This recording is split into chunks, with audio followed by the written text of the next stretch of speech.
नमस्कार साथियों, मैं लवकेश साय आ गया हूं लेकर के ताज़ा तरीन सवाल जो बने हैं सीडीपी से। ये क्लास उन सभी के लिए उपयोगी है जो C TET, UP TET, KVS, D triple S B जिस भी एग्जाम की तैयारी कर रही है। यदि वहाँ पर सीडीपी प्लस पेडागोजी के प्रश्न पूछे जाते हैं तो आपका स्वागत है। तो चलिए स्टार्ट करते हैं अपने पहले क्वेश्चन से। पहला क्वेश्चन आपका, कक्षा में जेंडर रूढ़िबद्धता से बचने के लिए एक शिक्षक को क्या करना चाहिए या एक टीचर क्या कर सकता है? अगर हमें जेंडर रूढ़िवादिता मतलब पक्षपात जो होता है लड़कियों और लड़कों के बीच में, अगर हमें वो कम करना या फिर ख़त्म करना या दूर करना है क्लास से, तो एक टीचर होने के नाते आप क्या करोगे? तो आप लड़कों को जोखिम उठाने और निर्भीक बनने के लिए प्रोत्साहित करोगे, या फिर लड़के और लड़कियों को एक साथ पारस्परिक भूमिका में रखना चाहिए, या फिर नेक्स्ट क्वेश्चन ऑप्शन आपका, अच्छी लड़का और अच्छी लड़की और अच्छा लड़का बोलकर उनके जो कार्य उन्होंने किए हैं, अच्छे कार्य जो उन्होंने किए हैं, ऐसा बोलकर कि आप अच्छी लड़की तुमने ये अच्छा काम किया, अच्छे लड़के तुमने ये अच्छा काम किया, ऐसा उनकी सराहना करनी चाहिए, या कुश्ती में भाग लेने से लड़कियों को मना करना चाहिए? तो आप एक टीचर हो, आप एक बच्चे को जोखिम भरे काम करने के लिए बिल्कुल नहीं कहोगे स्कूल में कि बेटा तू ये काम कर दे या तू ये काम कर, मतलब कुछ भी काम जिसमें जोखिम हो, क्योंकि आप प्राथमिक स्तर पर पढ़ा रही है, प्राइमरी लेवल पर बच्चे बहुत छोटे तक होते हैं। आप उनसे छोटे क्या बड़े बच्चों को भी नहीं कह सकते कि तुम ये जोखिम भरा काम करो, चाहे वो जोखिम भरा काम कुछ भी हो सकता है। आप खुद ही सोच सकते हैं कि जैसे कोई भारी चीज़ उठानी हो, जो बच्चे से उठेना, और आपको पता है कि ये उठाएगा और 2 कदम चलेगा, 4 कदम चलेगा, या फिर स्टेयर्स पर उस चीज़ को, भारी चीज़ को उठाते हुए या फिर लाते हुए वो गिर सकता है। तो ये एक तरह से जोखिम भरा काम है बच्चे के लिए कि बच्चे के बस के नहीं है, लेकिन आप उससे करने को कह रहे हो कि बेटा तू कर, तू ये काम कर सकता है। तो ये एक तरह से बच्चे के लिए जोखिम भरा काम है कि वो गिर जाए, उसकी चोट लग जाए। तो आप ऐसा करने के लिए बिल्कुल नहीं कहोगे। तीसरा ऑप्शन आपका, अगर कोई लड़की अच्छे काम करती है, उसका वर्क अच्छा है लड़की का या फिर लड़के का, तो आप क्लास में उसे ये नहीं कहोगे कि अच्छा लड़के तूने, अच्छा लड़के कि तूने अच्छा काम किया, या अच्छी लड़की उसे काम की तारीफ करना कि ये लड़की अच्छी है, इसने अच्छा काम किया, ये लड़का अच्छा है, लड़के होते ही अच्छे हैं। आप ऐसे नहीं बोलोगे, क्योंकि ऐसे लड़कियों या फिर लड़के के मन के अंदर एक हीन भावना आ सकती है कि सर तो टीचर जो हमारे सर हैं ये लड़कों को ज़्यादा वो करते हैं, तो या फिर लड़कों की तरफ ज़्यादा झुकाव है सर का, या फिर लड़कियों की तरफ ज़्यादा झुकाव है, ये लड़कों को सपोर्ट ज़्यादा करते हैं या फिर लड़कियों को ज़्यादा सपोर्ट करते हैं, इस तरीके से। और फोर्थ ऑप्शन आपका, यदि लड़कियाँ कुश्ती में भाग लेना चाहती हैं तो आप उनको मना नहीं कर सकते। अगर वो भाग लेना चाहती तो ठीक है, नहीं लेना चाहती तो ठीक है। आप उन्हें नहीं कह सकते कि आप तुम लड़की हो, तुम कुश्ती नहीं खेल सकती। लड़कियाँ तो ये गेम खेलती हैं, मतलब कोई भी जो लड़कियों के जो गेम होते हैं, वैसे लड़कियों और लड़कों के कोई गेम नहीं होते, कोई भी गेम खेल सकता है। लेकिन जो मोस्टली लड़कियाँ खेलती हैं गेम, और आप ये नहीं कहोगे कि आप ये गेम खेलो, आप कुश्ती खेलने के लिए उन्हें मना नहीं कर सकते। तो आपका सेकंड ऑप्शन बचता है, इसमें है लड़के और लड़कियों को एक साथ पारस्परिक भूमिका में रखना चाहिए। पारस्परिक भूमिका में रखना चाहिए मतलब आप लड़के और लड़कियों को एक ही क्लास में पढ़ाओगे, जिससे उनके बीच में मतभेद ना हो। ऐसा नहीं करोगे कि लड़कियों की अलग क्लास होगी, लड़कों की अलग क्लास होगी। तो सेकंड ऑप्शन आपका बिल्कुल ठीक है, इससे आपकी रूढ़िबद्धता खत्म होगी। लड़के और लड़के दोनों सब इक्वल हैं और सबको एक साथ क्लास में बैठाकर आपको पढ़ाना। नेक्स्ट क्वेश्चन आपका, जब एक शिक्षक यह समझता है कि स्वाभाविक रूप से लड़के जो होते हैं गणित में अच्छे होते हैं लड़कियों से, तो यह दर्शाता है लिंग पक्षपात, शिक्षाप्रद सही दृष्टिकोण, नीतिपरक तो होगा नहीं है बिल्कुल भी, ये सही दृष्टिकोण भी नहीं है। एक टीचर ने मेंटेलिटी बना लिया है कि लड़के अच्छे होते हैं मैथ में, लड़कियां खराब होती है, या एज कम्पेयर उनके कमज़ोर होती हैं, तो ये सही नहीं है। लड़कियां भी मैथ में बहुत अच्छी होती हैं लड़कों से, और लड़के भी अच्छे होते हैं, लेकिन हमेशा लड़के अच्छे हों ये सही नहीं है, हमेशा लड़कियां अच्छी हों ये भी सही नहीं है। ये कहीं ना कहीं पक्षपात दर्शा देता है। शिक्षा प्रति भी नहीं है, ये लिंग पक्षपात है, क्योंकि यहाँ पर लड़के और लड़कियों की बात की गई है, यहाँ पर शिक्षा की बात नहीं की गई। यहाँ पर लड़के और लड़कियों के जो बीच में कंपेयर किया जा रहा है, ना कि शिक्षा के अंदर। तो पहला ऑप्शन आपका बिल्कुल ठीक होगा। नेक्स्ट क्वेश्चन है आपका, लड़कों एवं लड़कियों के विषय में कुछ कथन नीचे दिए गए हैं, आपके अनुसार इनमें से कौन सा सही है? तो हमें बताना है कि आप एक टीचर हो और इनमें से कौन सी बात सही है। लड़कों को घर के बाहर के कामों में सहायता करनी चाहिए, ये तो लड़के करते ही हैं। लड़कियों, फोर्थ ऑप्शन आपका, लड़कियों को घर के कामों में सहायता करनी चाहिए। लड़कियां घर के काम में सहायता करती हैं और लड़के बाहर के काम में सहायता करते हैं, मतलब मोस्टली काम लड़के जो है बाहर का करते हैं और लड़कियां जो है घर का काम करती हैं। ये तो एक नॉर्मल चीज़ है, इसमें कोई दो राय नहीं है। दूसरा और तीसरा ऑप्शन कहता है आपका, लड़कों को घर के कामों में सहायता करनी चाहिए, और थर्ड ऑप्शन आपका, सभी लड़कों को विज्ञान तथा लड़कियों को गृह विज्ञान पढ़ाया जाना चाहिए। थर्ड ऑप्शन आपका कहता है कि जितने लड़के हैं उन सबको साइंस पढ़ाओ, और जितनी सब लड़कियां हैं किसी भी लड़की को मत छोड़ो, सबको ही होम साइंस पढ़ाओ। तो जरूरी थोड़ा ना कि सारी लड़कियां ही होम साइंस पढ़ना चाहती हैं, कोई साइंस भी पढ़ना चाहती होगी। 100 में से 2, 5, 10 कुछ तो लड़कियां होंगी जो साइंस पढ़ होंगी, और सभी लड़के भी साइंस नहीं पढ़ना चाहते होंगे कहीं ना कहीं। 2, 4, 5, 10 या जितने हैं 50% या आधे लड़के होम साइंस पढ़ना चाहते होंगे। तो ये जरूरी नहीं है कि सारी जो लड़कियां साइंस पढ़ें और सारे लड़के होम साइंस पढ़ें, या फिर लड़के साइंस पढ़ें और लड़कियां होम साइंस पढ़ें। कोई भी कुछ भी पढ़ सकता है। तो ये चीज़ जो है पक्षपात दिखाता है लड़के और लड़कियों के बीच में, तो ये तो होगा नहीं। फोर्थ ऑप्शन आपका लड़की ये बोलता है कि लड़कियां सिर्फ घर के काम में सहायता करेंगी, बाहर के काम में सहायता नहीं करेंगी। एक तरीके से आपका क्वेश्चन यही कहता है। और फर्स्ट ऑप्शन कहता है कि लड़के बाहर के काम में सहायता करेंगे, घर के काम में सहायता नहीं करेंगे। तो ये तो एक पक्षपात हो गया कि लड़कियां घर का काम करेंगी, लड़के बाहर का काम करेंगे।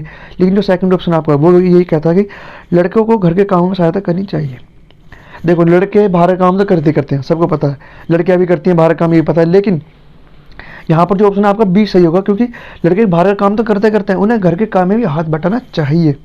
इसी तरीके से अगर इसमें ये ऑप्शन होता कि लड़कियों को बाहर के काम में सहायता करनी चाहिए तो वो सही होता। लेकिन यहाँ पर ऑप्शन है लड़कों को घर के काम में सहायता करनी चाहिए, तो सेकंड ऑप्शन आपका बिल्कुल ठीक होगा, उन्हें सहायता करनी चाहिए।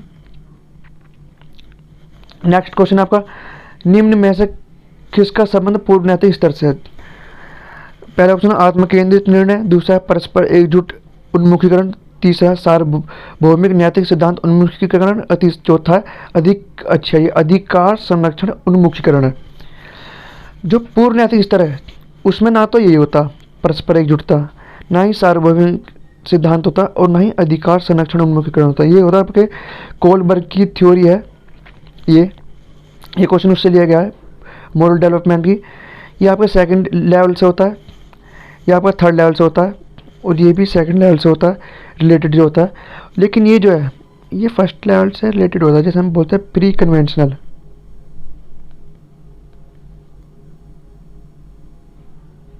प्री कन्वेंशनल,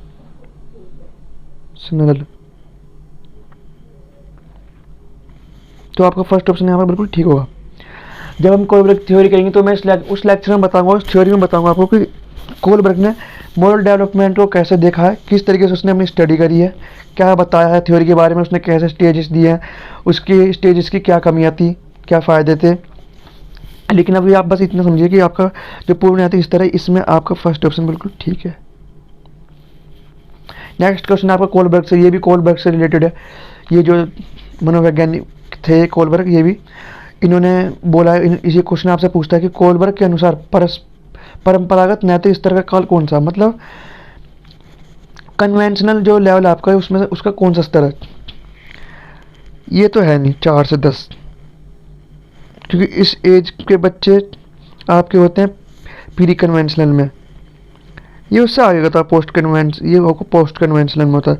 ये भी नहीं होगा क्योंकि इस एज के बच्चे होते हैं प्री में, और ये होता है पोस्ट, ये बच्चे होते हैं प्री में, और ये कोई अलग लेवल है नहीं, क्योंकि प्री केस में तो ये तो अलग, ये तो हो नहीं सकता, मतलब इन तीनों में एक है, ये प्री है ये पोस्ट है, तो कौन सा कन्वेंशनल वाला, तो आपका थर्ड ऑप्शन बिल्कुल ठीक होगा यहाँ पर। नेक्स्ट क्वेश्चन आपका, निम्न में से किसने नैतिक विकास की अवस्था का सिद्धांत दिया? वही पूछा, कोलबर्ग का क्वेश्चन है ये भी। जीन पियाजे नहीं, जीन पियाजे ने स्टेजेस दी थी, लेव वाइगोत्स्की ने जो है आपकी जो ने बोला था कि स्टेजेस में नहीं होता डेवलपमेंट कंटिन्यूस होता है। और लॉरेंस कोलबर्ग ने मोरल डेवलपमेंट की थ्योरी दी थी, जो आपसे क्वेश्चन में पूछा गया नैतिक विकास मोरल डेवलपमेंट, तो आपका थर्ड ऑप्शन बिल्कुल ठीक होगा। नेक्स्ट क्वेश्चन आपका, लॉरेंस कोलबर्ग के सिद्धांत में कौन सा स्तर नैतिकता की अनुपस्थिति को सही अर्थ में सूचित करता है? अब इस थ्योरी में जो है कोलबर्ग की, इसमें जो थ्योरी है कोलबर्ग की, ऐसी कौन सी लेवल है जिसमें बच्चे में नैतिकता नहीं होती, मतलब बच्चा खुद से नहीं समझता कि क्या सही है क्या गलत है, क्या से मुझे बिहेवियर करना है, वो दूसरे की राय को सही मानता है।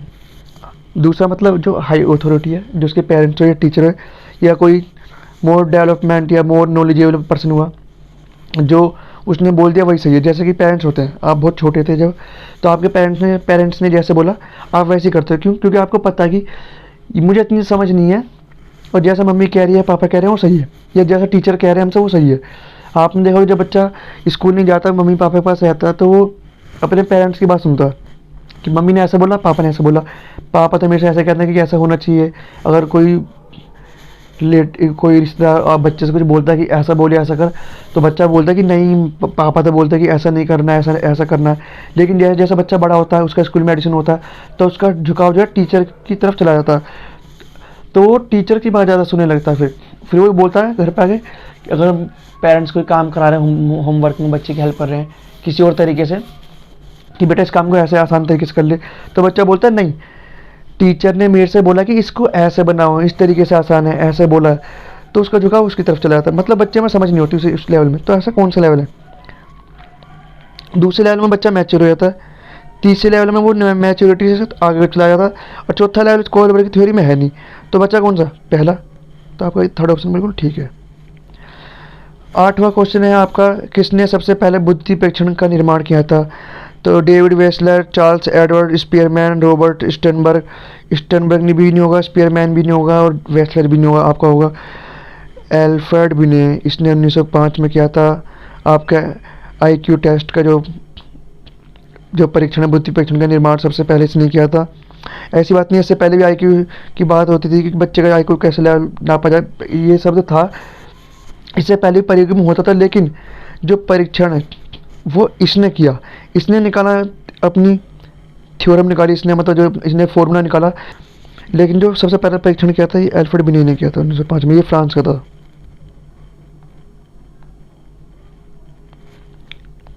नेक्स्ट क्वेश्चन है आपका, भारत में अधिकांश कक्षाएं बहुभाषी होती है, इसे शिक्षक द्वारा डैश के रूप में देखा जाना चाहिए। अगर आप एक अच्छे टीचर हो तो आप देखोगे किसके रूप में? बताइए। पहला ऑप्शन है परेशानी, दूसरा बाधा, तीसरा समस्या, चौथा संसाधन। एक क्लास है, उसमें हरियाणा का बच्चा भी आ रहा है, पंजाबी बोलने वाला बच्चा भी आ रहा है, कन्नड़ बोलने वाला भी आ रहा है, गुजराती बोलने भी आ रहा है, बोलने वाला बच्चा आ रहा है, एक हिंदी बोलने वाला भी आ रहा है, और एक अंग्रेजी भी। तो आप इसे किस रूप में देखोगे? समस्या, परेशानी, बाधा या संसाधन? तो ये तीनों तो एक जैसे हैं, ये तीनों ऑप्शन तो एक जैसे हैं, तो ये तो बिल्कुल नहीं होंगे। चौथा बचा, और ये आपका ऑप्शन, आपका कोई कैसे होगा? एक जो टीचर है वो बच्चों से सीखता है, और बच्चे टीचर से सीखते हैं।